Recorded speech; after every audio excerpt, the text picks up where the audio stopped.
नमस्कार बच्चों, कैसे हैं आप सब। उम्मीद करता हूं कि आप सब अच्छे होंगे, स्वस्थ होंगे और आपकी पढ़ाई भी अच्छी चल रही होगी। और पिछले एक सप्ताह तक पढ़ाए गए वर्कशीट का आप लोगों ने पुनर्अभ्यास भी कर लिया होगा, उसका रिवीजन कर लिया होगा।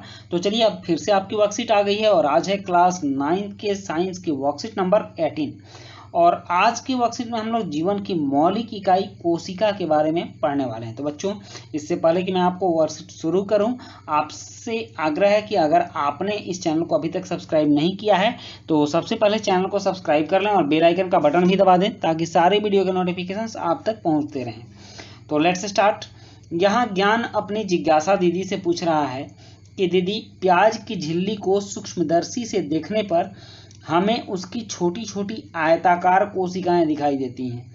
क्या सभी जीव इसी प्रकार कोशिकाओं से बने होते हैं? मतलब कि ज्ञान प्याज के झिल्ली को, पतली झिल्ली को सूक्ष्मदर्शी से देख रहा है। सूक्ष्मदर्शी क्या होता है? सूक्ष्मदर्शी सूक्ष्म वस्तुओं को दिखाने वाला एक यंत्र होता है जो यहाँ दिया गया है, आप इसको देख लेंगे या फिर आपके विद्यालय में भी रखा होगा तो आप विद्यालय से भी इसको देख सकते हैं। तो इसी में वो प्याज की झिल्ली देख रहा था और उस क्रम में उसने देखा कि प्याज की जो झिल्ली है वो चौकोर कोशिकाओं की बनी होती हैं। तो ज्ञान पूछ रहा है कि क्या सभी जीव इसी प्रकार कोशिकाओं से बने होते हैं? तो ज्ञान की जिज्ञासा दीदी बता रही है, ज्ञान सभी जीव छोटी छोटी संरचनाओं से बने होते हैं जिन्हें कोशिका कहते हैं। कोशिका जीवन की मूलभूत क्रियात्मक एवं संरचनात्मक इकाई होती है, क्योंकि जीवों में सभी कार्य एवं संरचना कोशिका ही प्रदान करती है। मतलब कि जीवों का जो निर्माण होता है, जीवों की जो न्यूनतम इकाई है जीवों के शरीर की, वह कोशिका ही है। कोशिका से ही जीवन शुरू होता है। जैसे कि किसी मकान में उसकी जो इकाई होती है, ईंट होती है, एक एक ईंट जोड़कर पूरे मकान को तैयार किया जाता है, उसी तरह हमारे शरीर में एक एक कोशिका को जोड़कर पूरा शरीर तैयार किया गया है। अब कह रहा है कि जीव दो प्रकार के होते हैं। एक कोशिक जीव केवल एक कोशिका से बने, जैसे अमीबा, बैक्टीरिया, पैरामेसियम। कुछ ऐसे भी जीव होते हैं जो एक कोशिक होते हैं, जैसे आप अमीबा को ले लीजिए, यह एक कोशिका का होता है और पूरा का पूरा उसके शरीर का कार्य एक ही कोशिका के द्वारा संपन्न हो जाता है। तो ऐसे जीव को एक कोशिका कहते हैं। जैसे बैक्टीरिया भी होता है, जिसको क्या आप लोग जीवाणु बोलते हैं, पैरामीशियम होता है। ये सभी सूक्ष्म जीव हैं जो एक कोशिका के ही होते हैं और एक कोशिका ही इनकी पूरी जिंदगी को संभाल लेता है और पूरे शरीर के क्रियाकलाप को कर लेता है। दूसरा है बहुकोशिक। बहुकोशिक का मतलब होता है मल्टी सेल्स, मतलब कि जिसमें बहुत सारी कोशिकाएं हैं, अनेक कोशिकाएं मिलकर विभिन्न कार्य करती हैं। जैसे कोशिकाएं मिलकर उत्तक का निर्माण करती हैं, उत्तक मिलकर अंग का निर्माण करते हैं, अंग से अंगतंत्र बनता है और अंग तंत्र मिलाकर एक पूरे शरीर की रचना करता है। जैसे आप खुद को ही ले लीजिए, एक कोशिका है, कोशिका मिलकर क्या बनाती है? आप हृदय की कोशिका को लेते हैं तो एक हृदय की कोशिका मिलकर हृदय के उत्तक को बनाती है। बहुत सारे उत्तक मिलकर हृदय बनाते हैं और हृदय में भी बहुत सारे चीजें, जैसे यह रक्त परिसंचरण तंत्र का अंग है। तो उसी तरह से अब इसमें बहुत सारे अंग होते हैं, धमनी, शिरा और भी जो होता है इसका कम पार्ट होता है, वो सब अलग अलग 4 पार्ट होते हैं।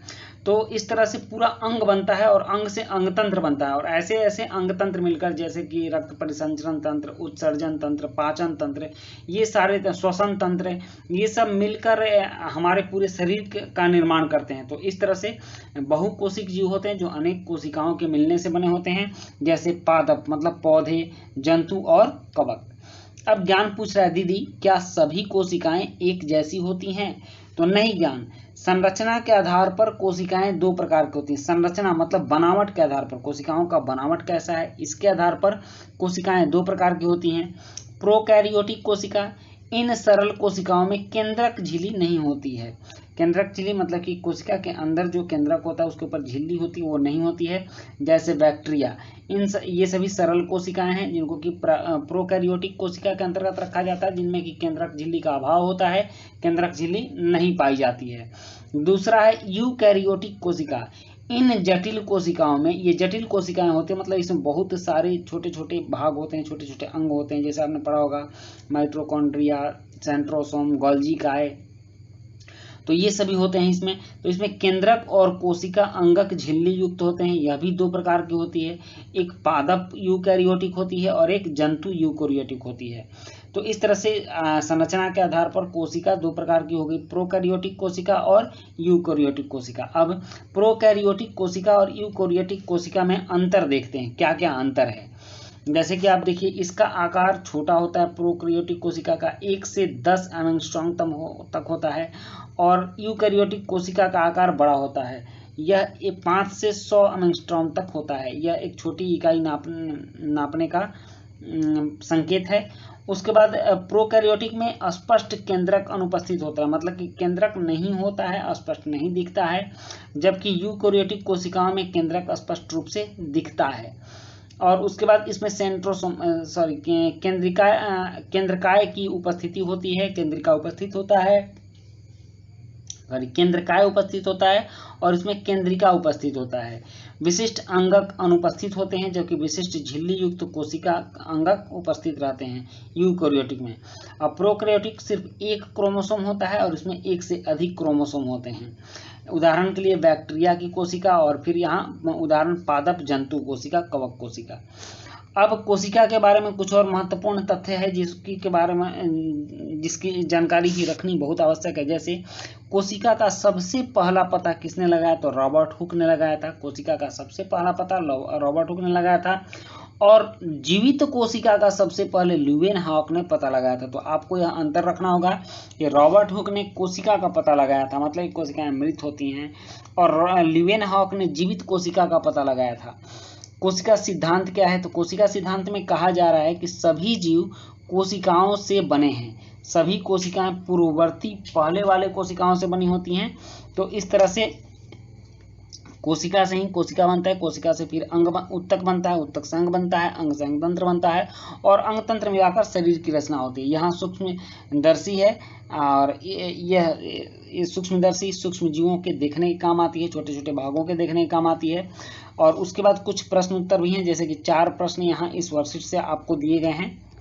4 प्रश्न है कि पहला, कोशिका की परिभाषा लिखिए, प्रोकैरियोटिक और यूकैरियोटिक कोशिका में अंतर स्पष्ट कीजिए, सबसे पहले कोशिका की खोज किसने और कैसे की, एक कोशिक और बहुकोशिक जीवों की उदाहरण सहित व्याख्या कीजिए। तो चलिए बच्चों, अब इन प्रश्नों के उत्तर करते हैं। प्रश्न 1 है कि कोशिका की परिभाषा लिखो। तो इसका उत्तर है, सभी जीव छोटी छोटी संरचनाओं से बने होते हैं, जिन्हें कोशिका कहते हैं। कोशिका जीवन की मूलभूत क्रियात्मक एवं संरचनात्मक इकाई होती है। उसके बाद प्रश्न 2 है, प्रोकैरियोटिक एवं यूकैरियोटिक कोशिका में अंतर स्पष्ट कीजिए। तो इसका उत्तर है, प्रोकैरियोटिक कोशिका, इन कोशिकाओं में केंद्रक नहीं होता, यह सरल कोशिकाएं होती हैं जैसे बैक्टीरिया, और यूकैरियोटिक कोशिका, इन जटिल कोशिका में केंद्रक और कोशिका अंगक झिल्ली युक्त होते हैं जैसे पादप कोशिका और जंतु कोशिका। उसके बाद प्रश्न 3 है कि सबसे पहले कोशिका की खोज किसने की और कैसे। इसका उत्तर है कि सबसे पहले कोशिका की खोज रॉबर्ट हुक ने सूक्ष्मदर्शी के माध्यम से देखकर की। उसके बाद प्रश्न 4 है कि एक कोशिक और बहुकोशिक जीवों की उदाहरण सहित व्याख्या कीजिए। तो इसका उत्तर है, एक कोशिकीय जीव जो केवल एक कोशिका से बने हैं जैसे अमीबा, बैक्टीरिया, पैरामीशियम, और बहुकोशिक जीव जो अनेक कोशिकाओं के मिलने से बनते हैं जैसे पादप, जंतु और कवक। तो बच्चों, ये थी आपकी आज की वर्कशीट, और आज की वर्कशीट कंप्लीट होती है साइंस की। इसी के साथ मिलते हैं नेक्स्ट वर्कशीट में। Thank you.